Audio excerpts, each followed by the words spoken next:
ce vol qui a surplombé une partie de l'Amazonie a été très important pour moi et pour le groupe, parce qu'on a vu l'ampleur du Far West que représente l'Amazonie.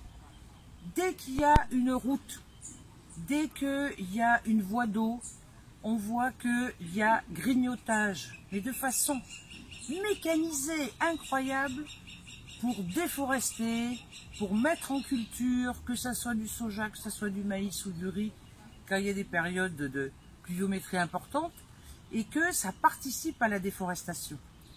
Mais on voit que ça va au-delà de la loi, puisqu'il y a beaucoup de zones qui sont dans les parcs nationaux, où justement ces exploitations sont interdites. Eh bien, l'agrobusiness continue à avancer. Et ce qui est très surprenant de ce qui se passait il y a 20 ans, c'est que maintenant, c'est une mécanisation très importante, donc ça va très vite. La deuxième chose, c'est que on voit bien qu'on a suivi en avion la route du soja. D'un côté, c'est le privé, ou des zones où il n'y a pas de réglementation, et là, il y a la déforestation très importante. Et de l'autre côté, où c'est un parc national, on n'y touche pas. Sauf qu'en montant, on est allé jusqu'à la réserve des Mumbukuru, qui est une population de peuples indigènes qui sont dans un parc national, et pourtant, là, il y a les exploitations minières, il y a l'orpaillage, mais à une dimension que je ne m'imaginais pas, avec la pollution au mercure.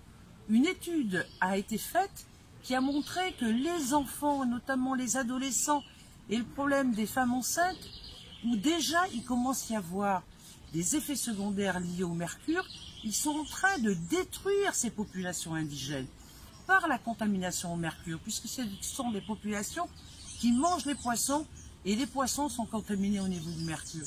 Et tout ça, ça va se jeter sur le fleuve, le Tapajós, et on voit très bien la contamination.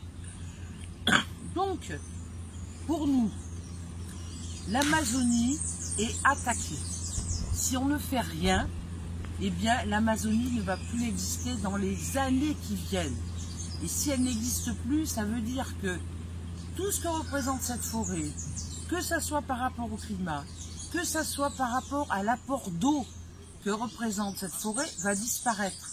Et donc il y a toute l'humanité qui va disparaître. Donc on voit bien le lien entre la politique au niveau du Brésil et la politique européenne, et je dirais la politique internationale. Donc il faut qu'on soit draconien et tous impliqués.